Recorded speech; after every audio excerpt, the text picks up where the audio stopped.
Your Steve Jones Show podcast is loading now. The Steve Jones Show podcast is sponsored by Sunbury Motors, North 4th Street in Sunbury, and Sunbury Motors Kia, routes 11 and 15 in Hummel's Wharf.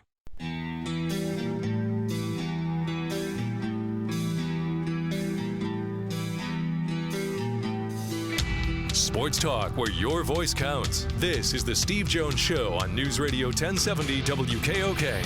Now, from the Sunbury Motors studio, here's Steve Jones. Sunbury Motors, 4th Street in Sunbury. Sunbury Motors Kia, routes 11 and 15, Hummel's Wharf, and online at sunburymotors.com. Ford, Kia, Hyundai. Best in new inventory. Great pre-owned inventory. With the all-important Sunbury Motors guarantee. And a great service department that takes care of everything for you. I mean, they take care of everything. Inspections, routine, diagnostics. They handle it all at Sunbury Motors, 4th Street in Sunbury. Sunbury Motors, Kia, routes 11 and 15, Hummel's Wharf, online at sunburymotors.com. By the way, Jordan Addison has it down to Texas or USC, according to on3.com. Ladies and gentlemen, time now for Winefest 2022. We bring in Matt Cottrell. How's it going? Me? Great. Yeah. The only person that has complaints here is you. I really can't think of anything off the top of my head, to be honest with you. I'm all happy. We got James Bradberry. You mean somebody else cast off? Doesn't matter. He was there for the taking. Howie did what he had to do. I can't help that the Giants GM doesn't know how to handle the cap. Doesn't know how to handle the cap. Yeah, that's why the Giants let him go. Everybody runs into that. Why do you think Tyreek Hill? Okay, so in other words, Brett Veach from Mount Carmel, you want to tell him that? Well, they just didn't want to pay him. No. It's also a way to handle the cap. Devontae Adams, way to handle the cap.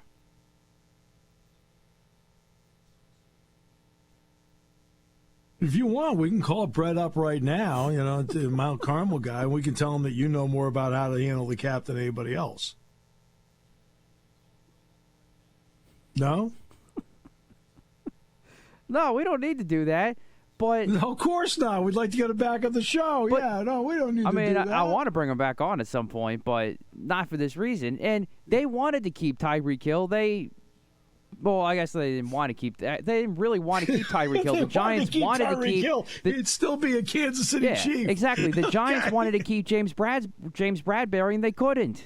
They wanted to actually keep him. The Chiefs wanted to move on because they're part of this. So a general manager who inherits a salary structure, it's his fault because they don't know what they're doing. He's been in there for a while now, though. No, he hasn't. He's been there since January. Well, with the new regime and everything, yeah. What do you think I just said?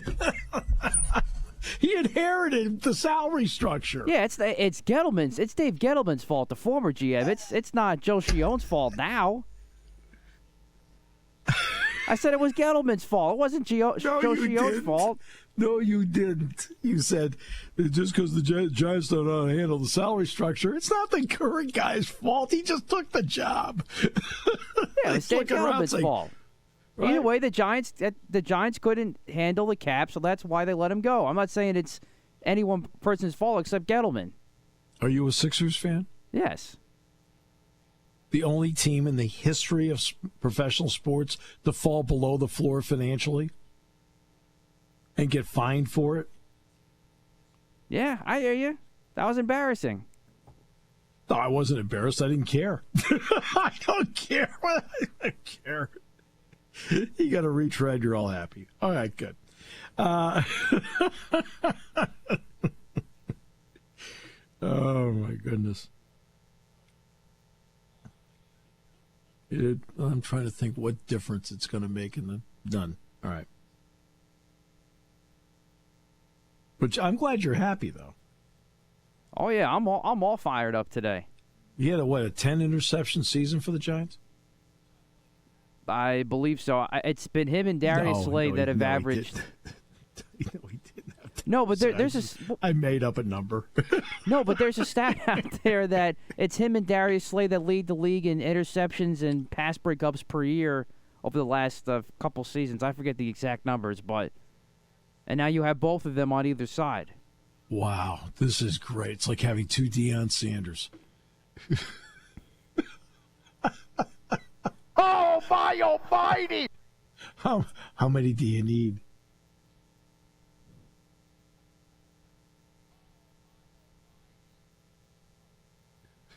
You got two Deion Sanders. Really? You guys are fired up, man.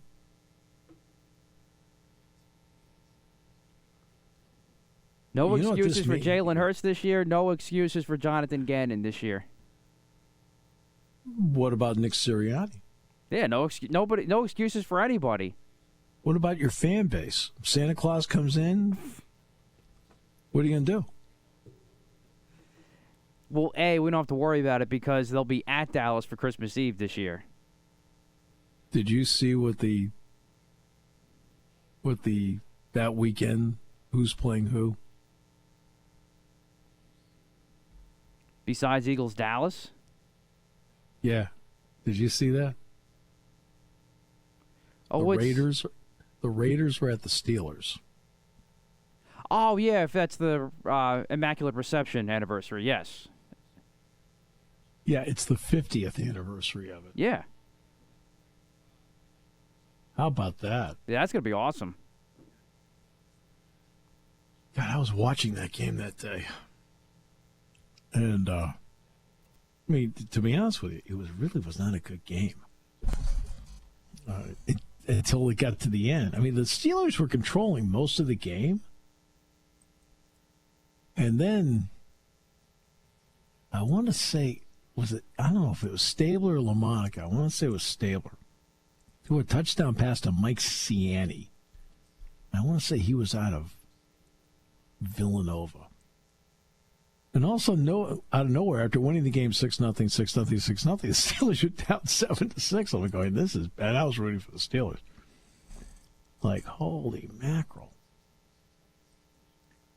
And then, of course, they come up with the miracle play. And, yeah. Something else, huh? But, yeah, it'll be the 50th anniversary of it. Now, today, that play is completely legal. Back then, it was a big dispute. Just like the John Unitas touchdown pass in the Super Bowl to John Mackey, the 75-yarder. Today, nobody would have thought twice of, John Unitas and John Mackey, 75 yards. But Eddie Hinton hit the ball first. And back then, it couldn't be two offensive players deflecting the ball to one another. Well, it's the same thing with, it's always been, did Tatum hit it or did Fuqua hit it? Well, today it wouldn't have been a debate. It would not have mattered. Back then, the rule was two offensive players back-to-back could not hit the ball. That's why they say Mel Renfro, his fingertip hit the ball, so Mackey, it was a touchdown. Okay. Here with Fuqua, you claim that Jack Tatum hit it, and that's why they claimed it was allowed to stay. Or it's incredible. Yeah. Now the Steelers did not win the Super Bowl that year. They got to the AFC Championship game. They lost to Miami. But after that, then they won 4 Super Bowls in 6 years. They got 6 Super Bowls. How many you guys have? Oh, that's right. We got one. See, Dallas has, 5? Correct. Giants have 4. And Washington has 3. Well, at least not you're in the club. That's the first step. We're up to 56 Super Bowls, so it took you a while. But oh, no wonder you guys booed Santa Claus. F-O-U-L-E-D, that spells founder. You booed Santa Claus. How can you do that? I mean, is this what you're going to teach your kids? I just want to know. No, I'll be teaching them that's kind of a fraud story. While Oh, no, also it's a- teaching that, yes, oh, no, we it's a don't do that fact. to Santa Claus. It's a fact. I mean, a fraud story. It's not a fraud story. It's fact. Santa got booed at the vet. Like, come on. It's bad. This is not good. It's not good. And this is what you're teaching your kids? Come on. It's like when you bought Bitcoin at 60,000. Are we going to teach them that too? Come on. Come on. S-U-I-T, that spells suita. Bradberry does. I mean, let's face it. Bradberry fills a need in a hole. I think he's good. Is he poor? No. Is he fair? No. Is he great? No. But he's good. He's good to very good. So it's an upgrade. He got a 1 year, $10 million deal. Okay. I mean, that's good. Are they better because they have him? Yes. Is he the second coming of Deion Sanders? No. But are they better with him? Yes. How about that for a fair evaluation? Yeah, I'm okay with that. I mean, you're better off with him than without him. Yeah. Now we'll see how everything holds up. I mean, so much of this depends on who holds up. You know? But the reason Bradberry was available, the Giants needed the cap space to sign their draft picks. That's the only way they could do it. You know? Now, here's what, if you're an Eagles fan, what do you worry about?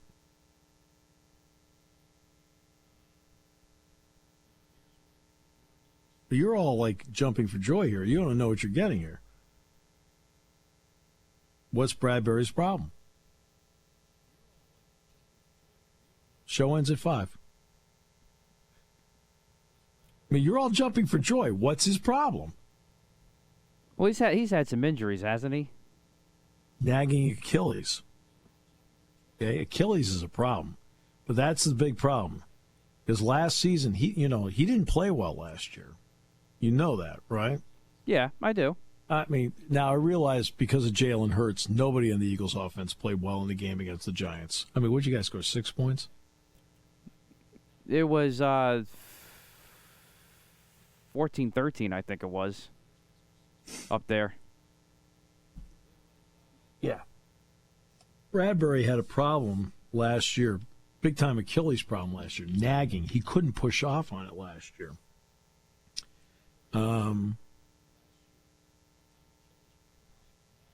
Now, he's going to help the Eagles, but again, that's going to be...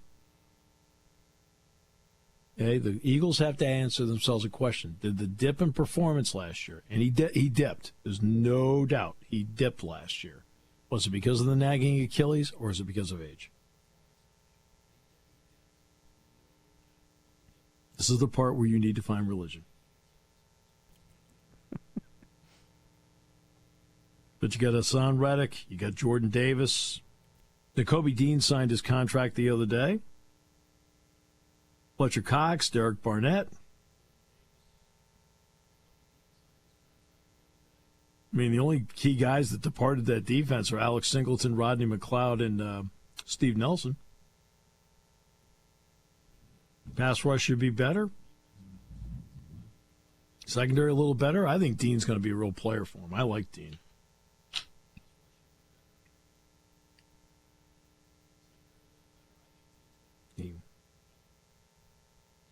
It's just, I mean,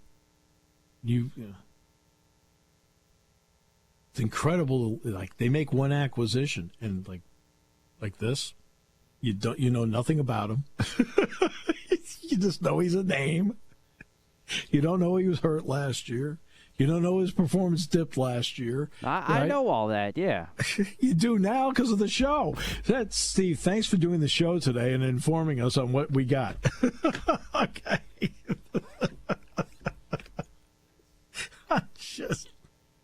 I'm just giving you a hard time. But, I mean, what I did tell you is all facts. Right? Those are all facts. When he's healthy, he's a very, very good player. There's no getting around it. The question is he healthy? Because last year he wasn't. And you're talking, an Achilles is one where you sit back and go, I hope he's okay. All right. We'll take a break. Matt will tell us exactly what he's going to tell his kids about if Santa Claus doesn't bring them the right things, do they boo him at the food court? Because they're now, because they wear all that Eagles garb. So the question is, do you want to fit in? Do you want your kids to fit in? No good! No good! No good! It's just a simple question. Do you want your kids to fit in? Santa Claus, boo! I mean, now you got them. Now you got him singing the Sixers song, and like everybody at school's looking at him, going, "I'm a Heat and Celtics fan now. What are you doing?" In which case, I'll be teaching them don't be front-runner fans like those fan bases are, especially Miami. Excuse me. Right? Let me give you a piece of advice when it comes to sports. Always root for the team that wins. You want to know why? You always go home happy. You're on News Radio 1070 WKOK. When car repairs get difficult, Well, I just don't know. Me neither. we get good. Sunbury Motors. More than quality new and used cars, Sunbury Motors specializes in complicated auto repair diagnosis.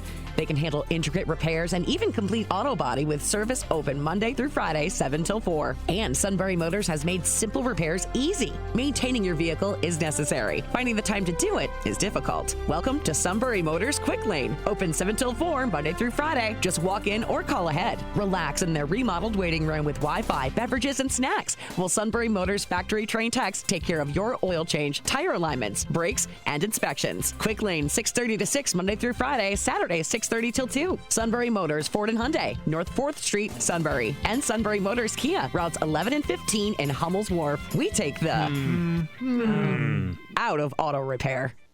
Taking your calls at 800-795-9565. This is The Steve Jones Show on News Radio 1070 WKOK.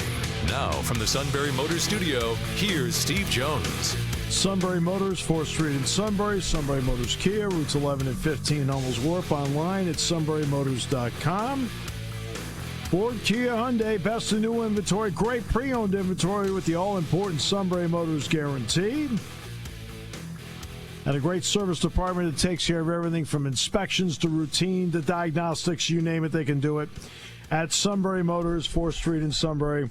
Sunbury Motors Kia, routes 11 and 15 Hummel's Wharf. Online at sunburymotors.com. Joined now by the outstanding Alaa Abdulnaby, who joins us to talk about the Sixers and the NBA playoffs. Alaa, welcome. It's great to have you with us. Good to be with you, Steve. Thanks for having me on. Okay. As you watched it play out, can you give us an idea, as someone who knows this, has played it, the kind of guts that Joel Embiid played with as we watched him during the course of the playoffs, and especially after he got hurt so badly in the thumb and in the face? Well, listen, I think he's come a long way, hasn't he, from a guy who, when he first got into the league, people wondered whether he was going to amount to anything, whether or not he was worthy of such a high pick. That navicular bone that he had in his foot that he had to deal with for 2 years, had a lot of doubters around. So when you ask that question, that's what makes me think of his journey. And to see him now and where he's come, and not only a guy who plays practically night in and night out, but last year had the best year. it just speaks to his drive. It just speaks to his desire, his hunger. I think he sees a lot of his friends around him in the league who have celebrated and have been champions, and I think he wants a piece of that. I think he wants to be considered great, and I think he wants to leave a legacy. And, he realizes that he doesn't want to be on that side of guys who never won but were great. He wants to be a guy who was great and also won. And I thought you saw all of his desire on full display, especially in the playoffs. Nobody is healthy or fully healthy come playoff time, but he was certainly carrying a bunch of stuff that other guys weren't. And like I said, I was impressed, and to be able to finish off Toronto up there in a tough scenario, and then to come back and then have to deal with the facial situation just compounded things. But I don't think there's any doubt in how bad he is and how bad he wants it. All right, so let me ask you this. Is there a concern on your part that's around this all the time, that years are slipping away from surrounding a transcendent talent without making deeper runs? Well, I think everybody's aware of the window, right? That proverbial window of opportunity that he's operating under, that the Sixers are operating under and are very well aware of. The trick is to put pieces around him, right? And James Harden was an experiment. I think it's an experiment that's still ongoing. And Tobias Harris has played probably his best, most clutch basketball. He was really good throughout the playoffs. Tyrese Maxey is coming into his own. So there are some pieces there, but I think everyone watching realizes that there's still a few pieces away. Would love to see some more athleticism and length in as far as the 3-4 position is concerned. But, they're not that far away. They just need a few other pieces around Joel. But what a great place to start when you have the big fella. All right, so let's get to the Harden part. I mean, they acquire him, and they had time to integrate him, and he had time to adjust to the Sixers' style. What worked and what didn't work as you watched it on an everyday basis? Well, with all due respect, I'm not sure he did have enough time to adjust. I kind of equate it to a quarterback being traded during the regular season in the NFL. You don't see it, because it's really hard to change a floor leader out there in midstream and then have to pick up the terminology on both ends of the floor. You're the head of the defense on one end, and then you're the leader on the offensive end of the floor. That's a lot. And then we don't know how healthy he's been, in a Sixer uniform, because we knew when he left Brooklyn that he was kind of harboring a groin. And I can speak to you, not personally, but with guys that I've played with that have had that issue, it doesn't just go away. Those are kind of things. Ask Devin Booker. He was dealing with one as well, and it kind of reared its ugly head a couple of weeks ago for him. So, again, I'm not sure he was 100%. I would love to see him at 100% and the benefit of starting a training camp. Then I think we could fairly judge him. I know it's easy for us to label him, as a guy who fell short, because the Sixers fell short. But I'm not quite sure he was at full strength, so it's hard to judge a guy like that. So what do you think of his game? How do you think he actually should be integrated? Well, I think he's still a heck of a passer, and he was all the way up until the end. I just don't know if that explosiveness is still there. But again, I go back to the groin, because if your groin is bothering you, you can't be as explosive. And his game was to get by the first guy covering him and then create advantages offensively. You didn't see that, especially against Miami. Now, give credit to Miami, because I'm watching them play the way they did last night against the Celtics. Miami's defense is really, really good. So it wasn't one-on-one. It was more one-on-three. And I don't know if anybody, not just James Harden, can get through three defenders each time down the floor. So, again, a tough thing to judge, because they were going up against a really good Miami defense that smothered him. He saw bodies when he crossed half court. There weren't a lot of places for him to go. But, again, shooting is also involved with your legs. And if your groin is kind of off, you're not balanced. So there's a lot of things that I'm willing to give him the benefit of the doubt for right now. But again, like I said, if you have a whole season underneath your belt and preseason camp and you're presumed healthy, then I think we start to judge you. Right, exactly. Look, everything's tight this time of the year. Is this a question of missing a couple plays in the first half of a game, maybe a couple plays in the second half, and that's why it's not happening because the margin is so thin at this point? Well, I think part of it, too, is how you close out quarters and halves. I think that's a big part of it, too, because you want to be heading into the locker room with momentum. And the 76ers, I don't think they did a really good job against the Miami Heat of closing out third quarters because you never felt really good about their chances going into the fourth. So you could also say about their games down in Miami, the second quarter, finishing the second quarter, with the exception of maybe game one. So I think it's how you play, and like you said, it's such a small margin of error. Every possession counts. I think when you fall short, everything becomes magnified. But again, I repeat, I don't think the Sixers are that far off. I just think you need some athleticism and some more threes. The old 3 and Ds, what they call them. I'd like to see a few more of those characters out on the floor. Yeah, no, exactly. All right, Celtics played last night without Smart. Horford hung in for a while. Jimmy Butler at 17. Heat won. Got Warriors. They're going to be in action. And they're not going to face the Suns. They're going to face Doncic and the Mavs. Let's take each series. I mean, you saw all 4 teams. I mean, what do you think of Heat and Celtics? Well, I think it's going to be physical, and I think last night was a good example of that. And you heard Ime Udoka after the game talking about how his team has to adjust to that because there's a lot at stake. The games are big games now. There's a lot to play for, is my point. And if it gets physical, you can't back down from that. You've got to match that. You've got to be able to play through that. And I think that's where Ime noticed last night that they got punched in the mouth a little bit from Miami. Give them credit. And the Celtics, if they want to hang in this, have got to respond to it. All right, so then you've got Dallas and the Warriors. Dallas went in to Phoenix, and that's one of the worst Game 7 home performances I've ever seen by a team. I mean, ever, in anything. Anything. So why? Why did that happen? Well, I can just tell you that Phoenix didn't make adjustments.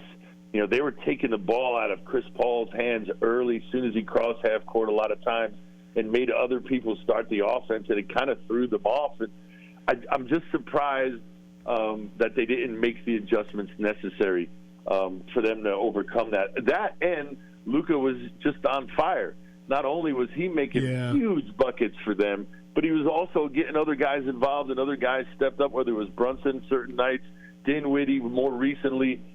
They've got some pieces there. I still think the Warriors are too much for them, but that doesn't mean it's not going to be fun to watch because I think Luka on the other end at least gives Dallas a fighting chance each and every time down the floor. I felt, and I said this after Game 4, which was in Dallas, I said, Dallas, Chris Paul will try to play bully ball with you at times. That's a compliment. That's not meant to be a cut. I said, Dallas is playing bully ball with him. And you and I know that sometimes guys that play that way don't like it when they're played with on that end of the floor.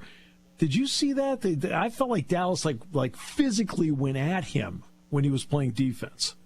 I think, well, especially when they switch up and they'd have him on Luka. Luka's a big boy.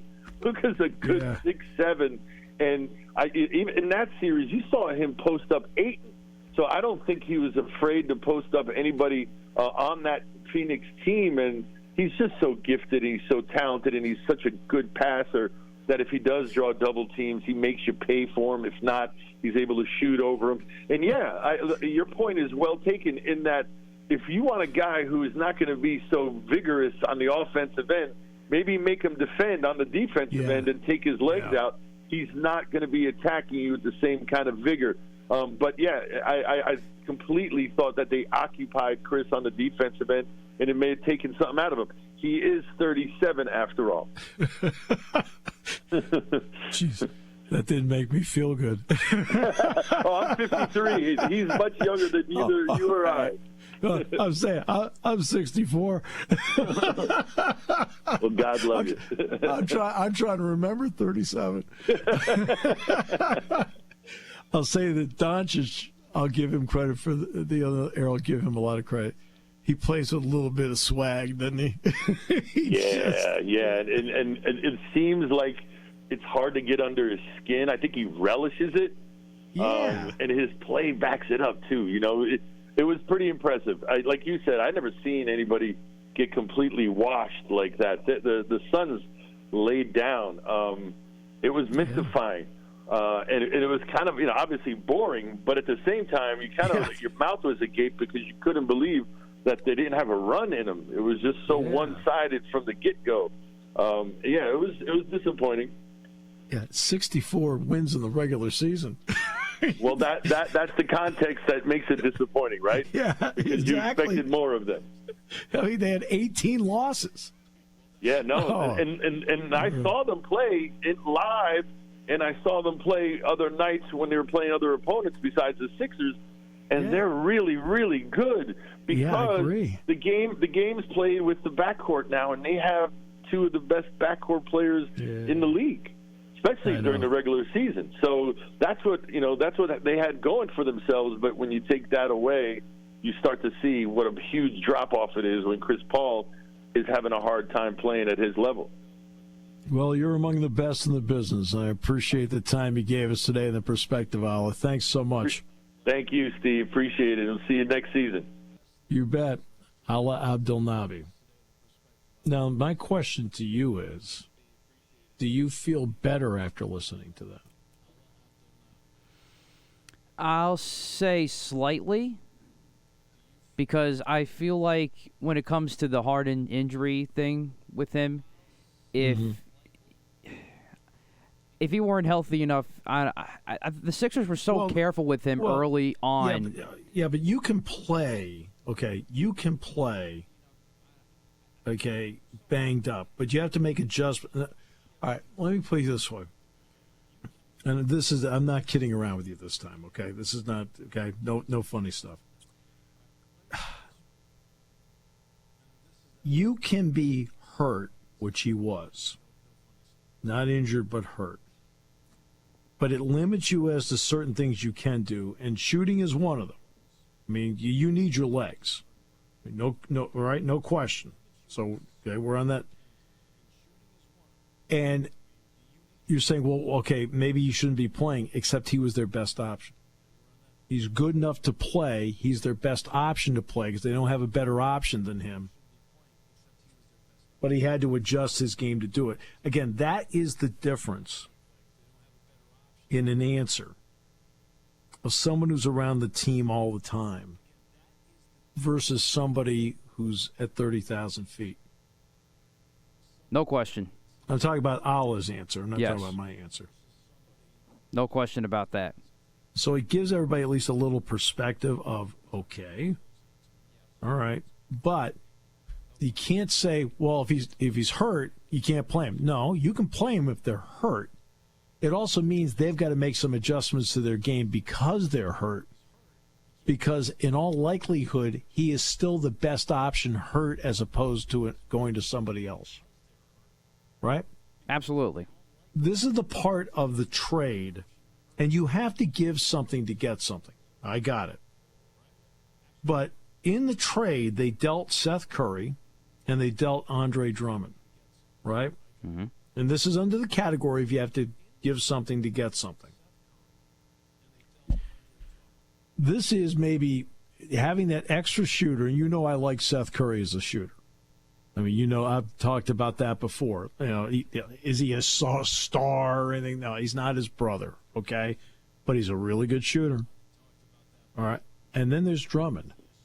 He would have been the one that filled in for Embiid.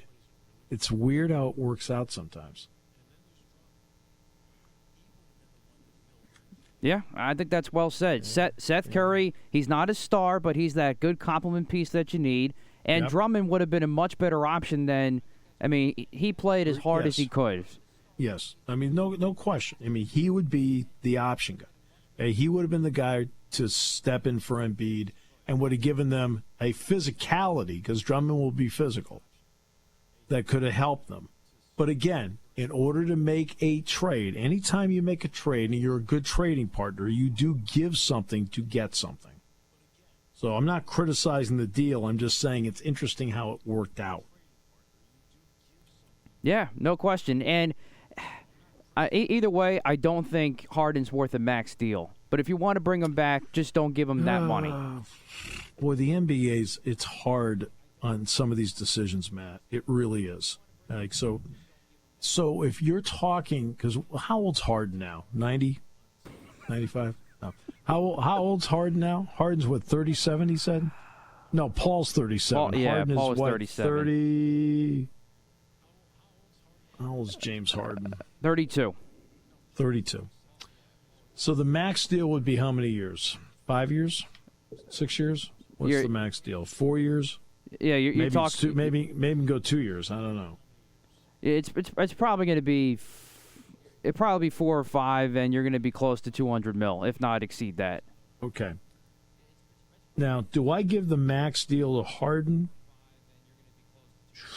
Boy, it's a hard call. Just like although this is weird. I think Kyrie Irving is a massively talented player. He is a great talent. He is a great, quote, basketball player. All right? Especially offensively. But I wouldn't give him the max deal because I just think there's other areas that override his basketball ability that he's shown over and over again that I can't trust as an owner or as a general manager. Yeah, he's massive pain in the rear end. Both in the locker room and whatever. Okay? Harden, here's my problem with Harden. And I know he's banged up. I don't like how he got himself out of Houston. I don't.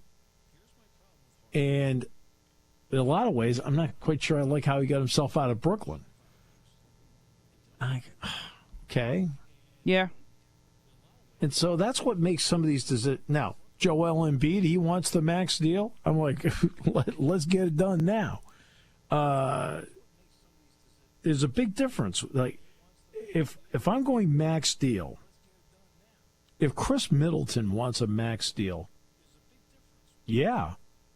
Because I just feel like Chris Middleton gives you max effort every night and is a pro's pro. Now, is he a superstar? No. Is he the best player in the Bucks? No.